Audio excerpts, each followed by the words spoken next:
오늘 하나님의 말씀은 구약 성경 호세아 제10장입니다. 구약 성경 1266페이지가 되겠습니다. 호세아서 10장 12절부터 마지막 15절까지입니다. 제가 읽겠습니다. 너희가 자기를 위하여 공의를 심고 인의를 거두라. 너희 묵은 땅을 기경하라. 지금이 곧 여호와를 찾을 때니 마침내 여호와께서 오사 공의를 비처럼 너희에게 내리시리라. 너희는 악을 밭가라 죄를 거두고 거짓 열매를 먹었나니 이는 내가 내 길과 내 용사의 많음을 의뢰하였음이라. 그러므로 너희 백성 중에 요란함이 일어나며 내 산성들이 다 무너지되 살만이 전쟁의 날에 벳아벨을 무너뜨린 것 같이 될 것이라. 그때 어머니와 자식이 함께 부서졌도다. 너희의 큰 악으로 말미암아 베델이 이같이 너희에게 행하리니 이스라엘 왕이 새벽에 정령 망하리로다. 아멘. 사랑과 축복의 메시지 나눕니다. 사랑하고 축복합니다. 사랑하고 축복합니다. 감사합니다.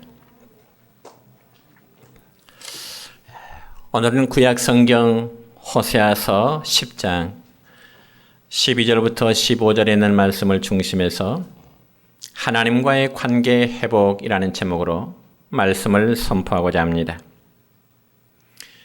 여러분, 우리 기독교인들에게 신앙의 경전이라면 성경이지요.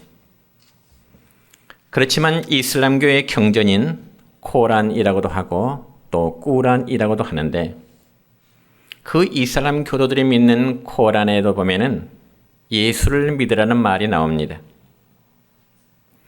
그리고 또한 이 꾸란에서 많은 부분을 할애해서 예수님에 관한 모든 행적에 대해서도 설명을 하고 있습니다.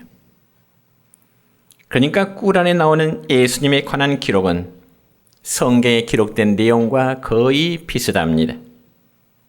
즉, 동정녀 탄생에 대해서도 말하고, 또한 예수님께서 이 땅에 오셔서 복음을 전하셨다는 것과 또 예수님이 전하신 그 복음을 역시 믿으라고도 꾸란에 기록되어 있습니다. 또한 예수님이 죽은 자를 살리시고 병든 자를 고치시고 놀라운 기적을 베푸셨다고 가르치고 있습니다. 뿐만 아니라 예수님의 승천과 예수님의 재림에 대해서도 이슬람 교인들이 보는 경전, 즉 코란 혹은 꾸란에도 기록되어 있습니다. 그러니까 이쯤 되면은 이슬람교는 유대교보다 어쩌면 우리 기독교에 더 가깝고, 또 이슬람교와 기독교는 충분히 대화가 가능한 종교라고 생각할 수 있습니다. 그렇지만 이슬람교와 우리 기독교에는 결정적인 차이가 한 가지 있습니다. 그게 무엇인가니 바로 십자가에 대한 인식입니다. 여러분, 특별히 이슬람교에서는 예수님께서 십자가에 달려 죽지 않았다고 가르치고 있습니다.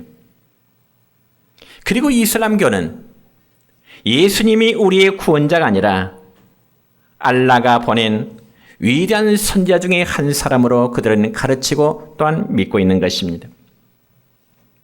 그러면서 더 적극적으로 기독교가 예수님에 대해서 잘못 가르치고 있다고, 오히려 기독교를 적대시하고 기독교를 공격하고 있는 것이 이슬람교입니다. 여러분, 이런 실적인 이야기가 있습니다. 미국 출신의 감리교 선교사였던 스탠리 존스라는 선교사님이 인도에서 길거리 노방 전도를 하고 있는데, 마침 이슬람교를 믿는 한 사람이 이 선교사님이 다가와서 이렇게 말합니다.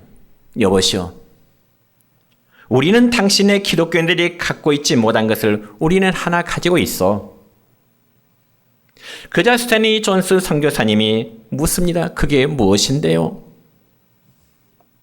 그러자 이슬람 신자는 말하기를, 저 사우디에 있는 메카에 가면 마호메트의 시체가 이제 묻어있는 틀, 즉 관이 있는데 우리는 그것을 보아서 실제로 마호메트가 그들에게 신앙의 대상이 됨을 우리는 실제로 믿고 있어. 그렇지만 당신의 기독교인들은 예루살렘에 가도 빈 무덤밖에 없지 않소. 이렇게 이야기를 하더라는 것입니다. 그러자 스탠리 존스 선교사님은 이렇게 답변합니다. 그것이 바로 당신들이 믿는 이슬람교와 우리 기독교와의 다른 점입니다. 예수님은 부활하셨고 예수님은 승천하시기 때문에 결코 당신들이 믿는 이 마호메트처럼 관에 묻혀있는 그런 신이 아니라 우리가 믿는 예수님은 그분이 십자가에 죽으시고 부활하셔서 다시금 승천하셨습니다. 그러니 예수님의 무덤은 빈 무덤일 수밖에 없습니다. 그러므로 빈 무덤은 예수님이 부활하셨다는 확실한 증거가 됩니다. 그렇습니다. 여러분, 만약 예수님께서 부활하지 않으셨다면 주님과 제자들의 관계는 마치 십자가의 죽음과 함께 끝이 나고야 말았을 것입니다. 그리고 예수님이 그들에게 하신 약속이라든지 예수님이 제자들을 부르신 목적도 아무런 의미가 없는 허탄한 말이 되고야 말았을 것입니다. 그럼에도 부활하신 주님은 제자들을 찾아가셔서 직접 만나 주시고 그리고 그들과의 관계를 새로운 관계로 다시금 회복시켜 주셨던 것입니다. 그리고 원래 부르셨던 목적을 성취하게 하셨고 약속하시는 청에 참여하는 자들로 하나님 주님은 맞아주신 것입니다. 그렇다면 오늘 저와 여러분의 모습은 어떻다고 생각하십니까?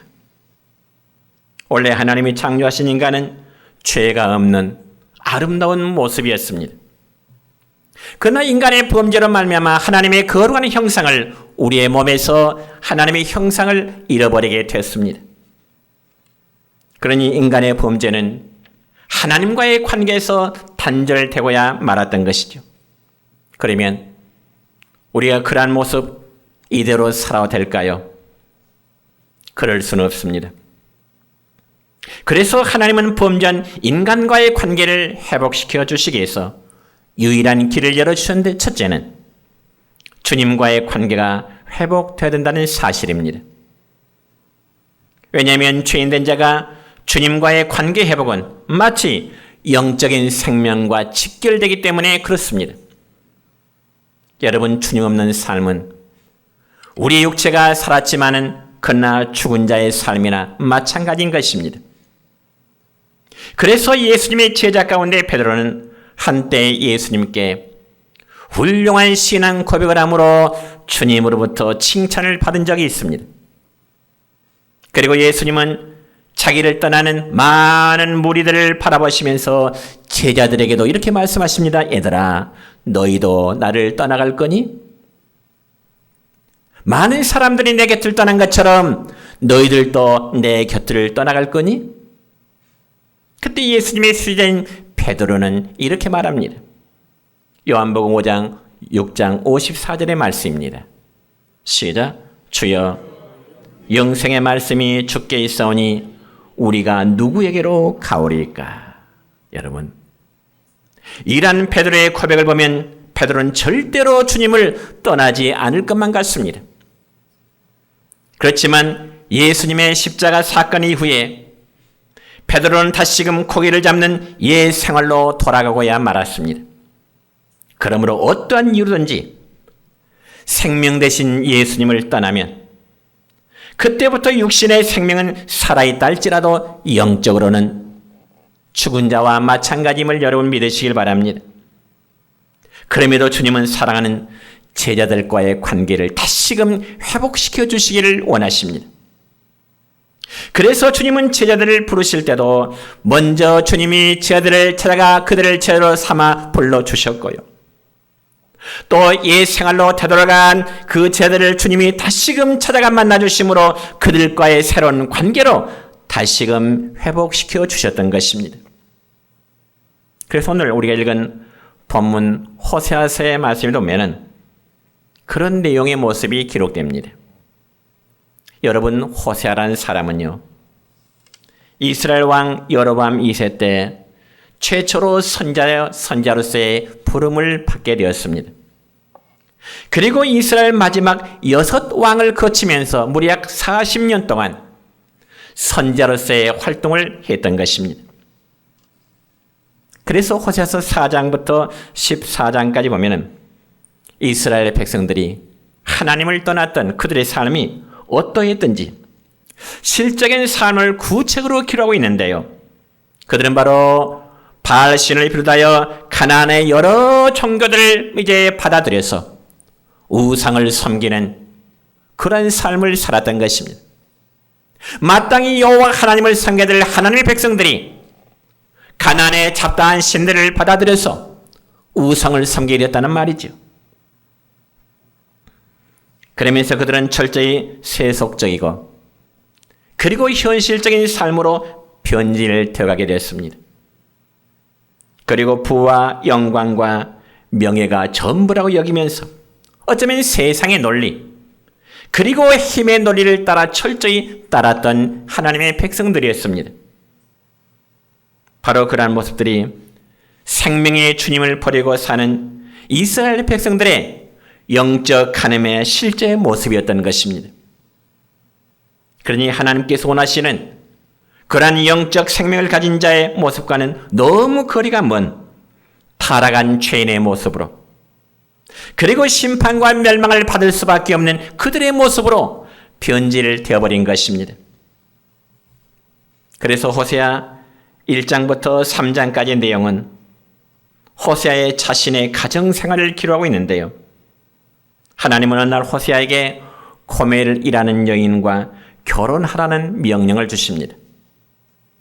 그럼 여러분, 하나님께서 호세아 선지자에게 고멜이라는 여인을 지으시면서 그 여인과 결혼하라고 할 때 고멜이라는 여인은 어떤 여인일까요? 이 점에서 호세아 1장 2절의 말씀 보면 이렇게 기록하고 있습니다. 시작. 여호와께서 호세아에게 이르시되 너는 가서 음란한 여자를 맞이하여 음란한 자식들을 낳으라. 이 나라가 여호와를 떠나 크게 음란함이니라. 아멘. 근데 여러분, 우리는 여기서 정말 이해하기 힘든 부분의 말씀인데 왜 하필 하나님께서는 호세아 선지자에게 고멜이라고 하는 음란한 여인을 아내로 맞이하라고 했을까요? 그래도 선지자라면 하나님의 말씀을 전하는 하나님의 사람 아닙니까? 그렇다면 그의 아내가 될 여인도 정말 깨끗하고 정결하고 흠이 없는 여인이면 참 좋으련만 하나님은 처음부터 고멜은 음란한 여자이기 때문에 호세아야 그 여인을 아내로 맞이해서 자녀를 낳아라 그렇게 말씀하시네요. 우리의 정상적인 사고는 도무지 이해하기 힘든 부분입니다. 그럼에도 호세아 선지자는 하나님께서 자신에게 주신 말씀이기 때문에 고멜이라는 그 음란한 여인을 아내로 맞이하게 됩니다. 그리고 성경에 보니까 이 호세아는 고멜과의 여인과의 관계 속에서 세 자녀를 낳게 되는 거죠. 그런데 아니나 다를까 고멜이라는 여인은 남편과 가정에 충실하지 않습니다. 요즘 말로 표현하자면 바람이 나서 집을 가출해버렸습니다. 그리고 다른 남자와 함께 부정한 삶을 살아가게 되는 거죠. 그러니 남편인 호세아 선지자의 입장에서는 아직 어린아이를 버리고 떠난 아내에 대해서 정말 참기 어려운 고통이었을 것입니다. 그런데 하나님은 또 호세아에게 이렇게 말씀하시네요. 호세아야, 네 아내를 용서하고 받아들여서 계속적으로 사랑해라. 집 나가고 다른 남자와 생활하는 그 아내를 다시금 받아들여서 그 아내를 사랑하고 살아가네요. 그렇다면 여러분, 우리 남자 성도의 입장에서 한번 생각해 볼까요? 남자 성도의 입장에서 아내가 다른 남자와 눈이 맞아서 집을 나가버렸는데 그 여인을 용서하고 다시금 맞아들인다는 것이 과연 쉬울까요? 절대로 쉬운 일은 아닐 것입니다. 그럼에도 호세아는 음란 아내 고멜을 용서하고 다시금 받아들입니다. 왜냐? 자기에게 그 말씀을 주신 이는 바로 여호와 하나님이시기 때문에 그렇습니다. 그렇다면 여러분, 이처럼 하나님께서 호세아 선지자에게 집을 나간 음란한 아내를 용서하고 다시금 받아들이라는 그 의미는 무엇일까요? 여러분이 이 말씀 자체에 아주 큰 의미가 있습니다. 그건 바로 하나님의 변함없는 사랑을 그 백성들에게 보여주시기 위함인 것입니다. 여러분, 이스라엘 백성들이 영적 남편이신 하나님을 버리고 우상을 섬김으로 하나님과의 관계가 단절되었지만은 그럼에도 하나님은 그 백성들을 결코 포기하지 않으시겠다는 것입니다. 왜냐하면 그들의 조상인 아브라함과 약속하셨기 때문에 그렇습니다. 그래서 호세아 선지자의 가정사는 정말 우상들을 숭배함으로 하나님을 떠난 이스라엘에서 하나님의 변치 않은 사랑을 전하고 다시 돌아오는 마음을 전하는 것임을 여러분 믿으시기를 축원합니다. 여러분, 신약성경 요한복음 21장에 보면은 주님께서는 부활하신 후에 갈릴리 바다에서 고기를 잡고 있는 베드로에게 나타나십니다. 그러면서 주님은 베드로에게 말씀하세요. 뭐라고 말씀하시느냐? 베드로야, 네가 나를 사랑하느냐? 네가 나를 사랑하느냐? 3번 물으십니다. 그러면 주님께서 베드로에게 베드로야, 네가 나를 사랑하느냐? 3번이나 물으신 그 의미는 무엇일까요? 그건 바로 사랑의 관계로 다시금 회복하고자 하는 주님의 마음 때문에 그렇습니다. 그래서 주님을 사랑하되 다른 누구보다, 다른 무엇보다 정말 최우선적으로 사랑해야 될 관계임을 확인하는 질문이 바로 주님께서 베드로에게 베드로야, 네가 나를 사랑하느냐? 그렇게 물으신 것입니다.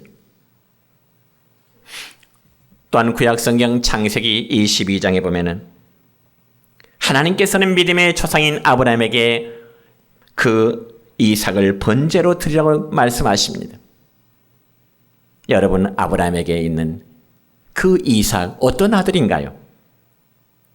그것은 바로 하나님께서 아브라함의 나이 75세 때에 아들을 주시겠다고 약속하셨던 그 아들, 약속의 아들이 25년 후, 즉 아브라함의 나이 100세 때 얻었던 그 아들입니다.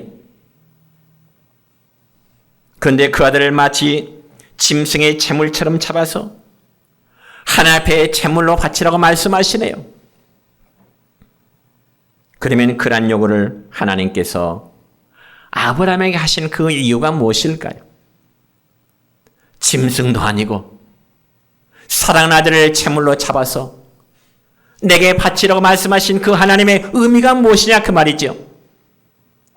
그것은 바로 자식보다 자식을 주신 하나님을 더 사랑하는지를 하나님은 아브라함을 시험하시고자 하시기 때문에 그렇습니다. 아브라함아, 네가 네 아들보다 나를 더 사랑하느냐? 그 때문에 주님은 아브라함을 시험하신 거죠. 그래서 우리가 마태복음 10장 37절로 38절까지의 말씀을 보면 주님은 우리에게 이런 말씀을 주십니다. 시작. 아버지나 어머니를 나보다 더 사랑하는 자는 내게 합당하지 아니하고 아들이나 딸을 나보다 더 사랑하는 자도 내게 합당하지 아니하며 또 자기 십자가를 지고 나를 따르지 않는 자도 내게 합당하지 아니하니라. 아멘. 그러니까 여러분, 주님의 말씀은 부모와 처자식을 나보다 더 사랑하는 자는 제자로서의 합당한 삶을 살 수 없다, 그런 뜻입니다. 물론 이 말씀은 주님께서 네 부모를 함부로 대라, 형제자매 처자식을 함부로 대라, 그런 의미가 아니고요, 사랑의 우선순위를 주님은 말씀하시는 겁니다. 그러므로 주님 사랑하는 마음이 회복되어야 우리의 사명도 감당할 수 있을 것이고 믿음의 승자가 될 수 있음을 여러분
주님을 찬양합니다.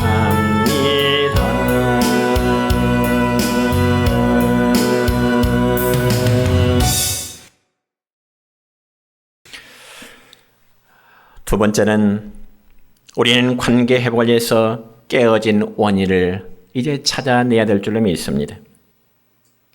여러분, 요한계시록 2장에 보면 주님께서는 에베소 교회에 대해서 말씀하실 때 참 너희들의 믿음의 행위와 그리고 수고와 그리고 악한 자들을 용납하지 아니하는 것, 그리고 주님 때문에 고난 당하는에 대해서 끝까지 인내함에 대해서 주님은 에베소 교회를 향하여 칭찬하십니다.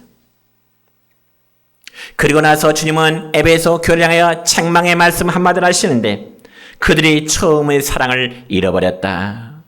처음 사랑을 잃어버렸다. 그 점에서 주님은 책망하십니다. 그러면서 그들이 처음 사랑을 다시금 회복할 수 있도록 그런 말씀을 주시는데 바로 요한계시록 2장 5절의 말씀입니다. 시작. 그러므로 어디서 떨어졌는지를 생각하고 회개하여 처음 행위를 가지라. 만일 그리하지 아니하고 회개하지 아니하면 내가 내게 가서 내 촛대를 그 자리에서 옮기리라. 아멘. 그러니까 성도들의 신앙생활 하면서 처음 사랑을 잃어버린 그 원인이 무엇인지를 한번 생각하고 회개하고 주님과의 관계를 다시금 회복시키라는 말씀입니다. 한마디로 관계가 깨어진 그 원인이 무엇인지를 파악하라는 의미지요. 여러분, 우리가 주님을 향한 관계는 하루아침에 갑자기 무너지지 않아요. 신앙생활은 서서히 무너지는 그러한 특성이 있습니다. 그리고 그것은 바로 예배 생활과는 직접적인 연관이 있는 것이죠. 왜냐하면 오늘 교회 못 나가도 다음에 나가면 되지 뭐. 다음 주에 있습니다. 그 다음에 또 나가야지. 그런 생활이 반복하다 보면은 교회를 멀어지게 되고요. 결국 자신의 신앙까지 잃어버리게 될 수밖에 없습니다. 그러므로 여러분이 꼭 알아야 할 것은 우리 성들이 주님보다 더 사랑하는 대상이 우리의 마음속에 생길 때 성경은 말씀하기를 너희의 첫사랑을 잃어버렸다. 그렇게 말씀해요. 첫사랑, 그것이 세상이 될 수 있고 돈이 될 수 있고 그리고 육신의 쾌락이 될 수도 있습니다. 그래서 주님보다 더 사랑하는 것이다면 그것이 바로 우상이요. 그것이 바로 주님과 나와의 관계의 사랑을 멀어지게 하는 요인이 되는 것입니다. 그러면 결국 우리 마음에 주님에 대한 첫사랑의 열정이 시들어져 버릴 수밖에 없는 것입니다. 여러분, 옛날 로마의 황제는 자기들이 지배하는 나라에 예수 믿는 성도들이 자꾸 늘어난 것에 대해서 황제가 위협감을 느꼈습니다. 그래서 어느 날 황제는 신하들을 모아놓고 어떻게 하면 예수 믿는 사람들을 없이 할까? 어떻게 하면 예수 믿는 사람들이 자기들이 지배하는 땅에 없도록 할까? 예수 믿는 사람들을 없애고자 하는 방법을 의논했습니다. 그러면서 황제가 먼저 제시하기를 로마의 법률을 더 강화시키자. 그래서 예수 믿는 사람이 어디 있으면 반드시 잡아 죽이자는 법률을 만들자. 황제가 먼저 이러한 법률을 신하들에게 제시합니다. 황제의 말을 듣던 한 신하가 황제의 의견에 대해서 반대를 합니다. 그 이유는 예수 믿는 자들을 죽여 순교자들 만들면 신자들이 순교자들을 추앙하기 때문에 아마 역효과가 날 것입니다.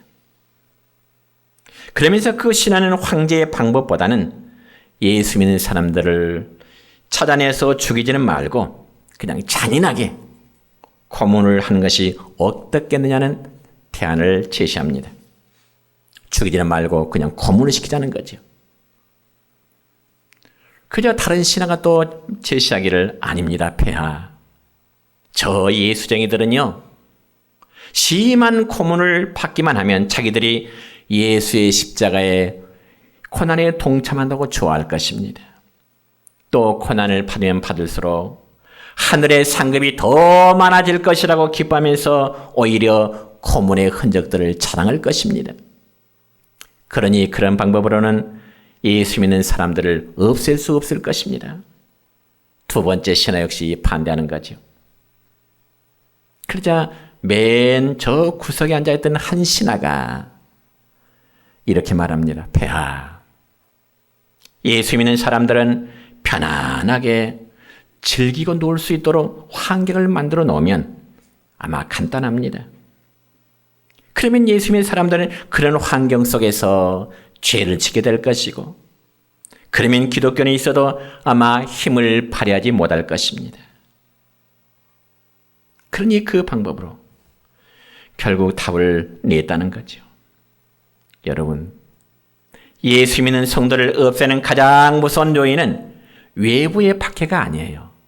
우리 기독교 역사를 보면은 정치적인 핍박을 받으면 받을수록 이 기독교의 힘은 더 막강한 폭발력을 드러냈던 것입니다. 예수 믿는 사람들이 세상 맛을 들이다 보면은, 세상 쾌락을 즐기다 보면은 죄 속에 살게 되고 예수 믿은 믿음의 힘을 발휘할 수 없는 겁니다. 한마디로 외부의 박해가 아니라 바로 내부의 부패함인 것입니다. 다시 말씀드려서 영적인 나태함이 우리 예수 믿는 사람들의 능력을 이제 약하게 만든다는 것이죠. 여러분, 우리는 이 시간 우리 각자의 믿음을 한번 점검해 볼까요? 우리 각자의 믿음을 한번 점검해 볼까요? 먼저 고린도후서 13장 5절의 말씀 보면 이런 말씀이 기록됩니다. 시작. 너희는 믿음 안에 있는가? 너희 자신을 시험하고 너희 자신을 확증하라. 아멘. 여러분 자신의 믿음을 여러분 스스로 한번 평가해 본다면 여러분은 여러분 자신의 믿음에 몇 점을 주고 싶으십니까? 한번 스스로 여러분 자신의 믿음을 평가해 보세요. 나는 과연 몇 점짜리 신앙인이다. 몇 점짜리 믿음을 가진 자이다. 한번 평가해 보실까요? 여러분, 예수님의 제자들은 한때 훌륭한 신앙을 고백했지만 그들이 예수님의 십자가 앞에서는 다 무너졌습니다. 왜냐하면 주님이 말씀하신 고난과 죽음 이후에 부활이 있을 것이라는 그 사실을 믿지 못했기 때문에 그렇습니다.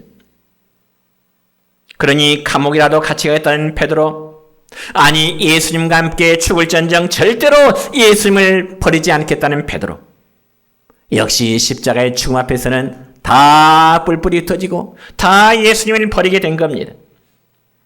성도 여러분이요, 우리가 하나님의 말씀을 떠나 내 생각과 감정 그리고 환경을 따라 믿으면요 반드시 무너지게 됩니다. 신앙생활에 환경 탓하면 안 됩니다. 내 생각과 감정이 우선돼서는 안 됩니다. 오로지 정말 말씀에 기초한 신앙이요 말씀에 순종하는 신앙인들 되시기를 축원합니다. 세 번째는 항상 회복된 관계를 유지해야 됩니다. 여러분, 남녀가 만나서 결혼을 하면은요 처음에는 서로가 사랑의 마음을 가지고 정말 아끼면서 알콩달콩 살아가게 되죠.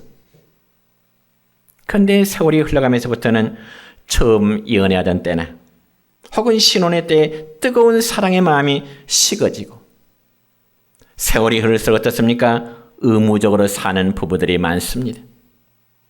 그런 경우를 정서적인 이혼이라 그렇게 요즘엔 표현합니다. 정서적인 이혼. 그러니까 법적으로는 부부인데 마음과 정서적으로는 남남인 경우를 말합니다. 그와 마찬가지로 우리의 신앙생활도요, 첫사랑이 식어버린 신앙의 사람은 마음이 굳어버릴 수밖에 없습니다. 그리고 삶 속에 주님이 주님으로서 역사하지 못하기 때문에 어떤 신앙의 열매도 기대할 수가 없는 겁니다. 그렇다면 오늘 우리는 이 시간의 말씀 앞에서 저와 여러분이 과연 첫사랑의 믿음을 잃어버리는 삶을 살고 있지는 않는지, 그렇다면 우리의 마음에 주님 사랑하는 마음이 굳어버렸다면 과연 어찌해야 될까요? 첫째는 마음의 묵은 밭을 갈아엎으라고 성경에 말씀합니다. 마음의 묵은 밭을 갈아엎으라. 오늘 본문 12절의 말씀을 함께 읽습니다. 시작. 너희 묵은 땅을 기경하라. 지금이 곧 여호와를 찾을 때니 마침내 여호와께서 오사 공의를 빛처럼 너희에게 내리시리라. 아멘.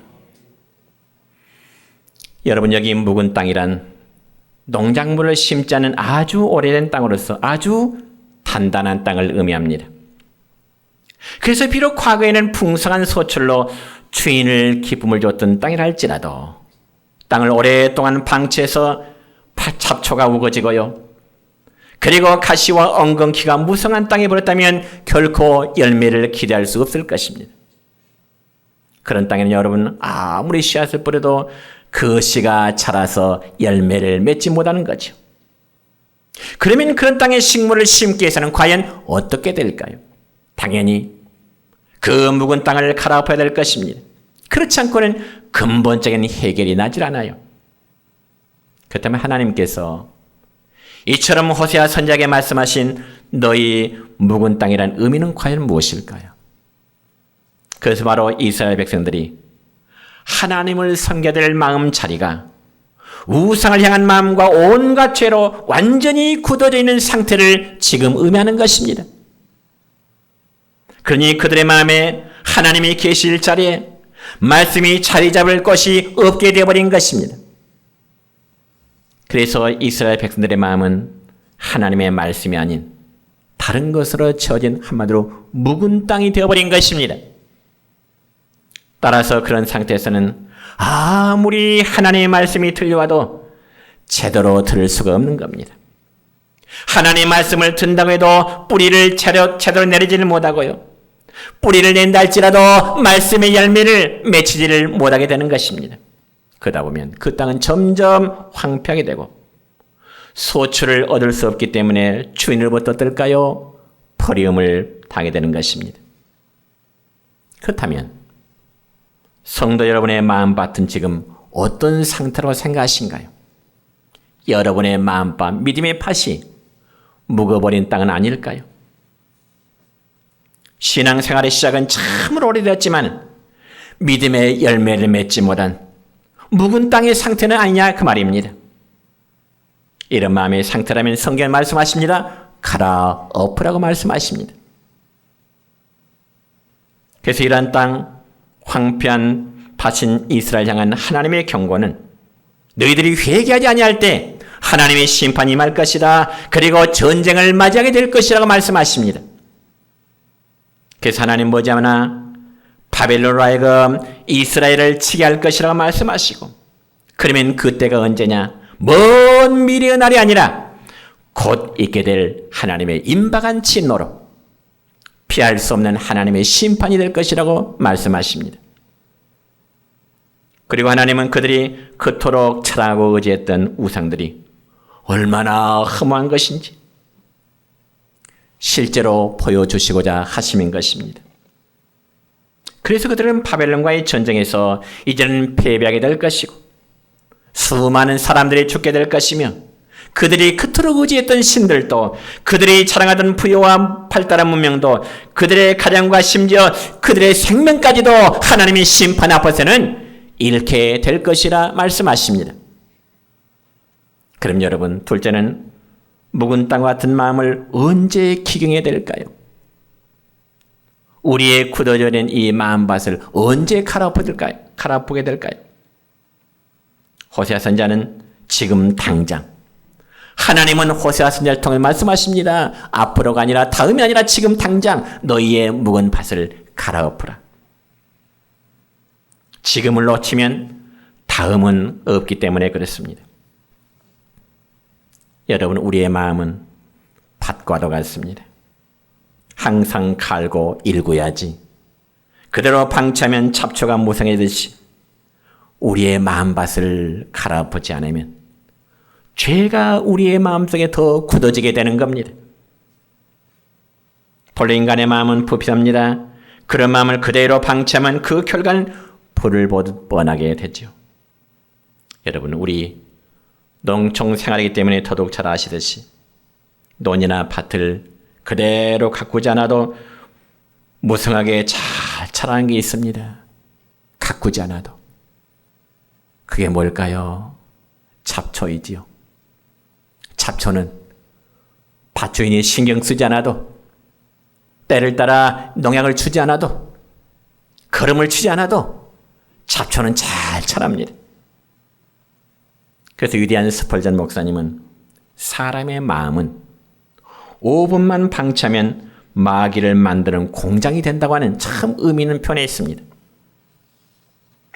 그렇기 때문에 우리의 마음은 항상 기경되어야 됩니다. 그래서 우리의 마음밭을 갈아엎을 수 있는 도구는 뭐냐? 그것은 바로 성경 말씀인 것입니다. 그러므로 하나님의 말씀을 들을 때, 여러분이 설교를 또 들을 때, 성경책을 읽을 때 그 말씀이 우리 심령에 부딪혀 죄를 깨닫게 하고, 깨달았다면 죄라는 고백이 있어야 되는 것입니다.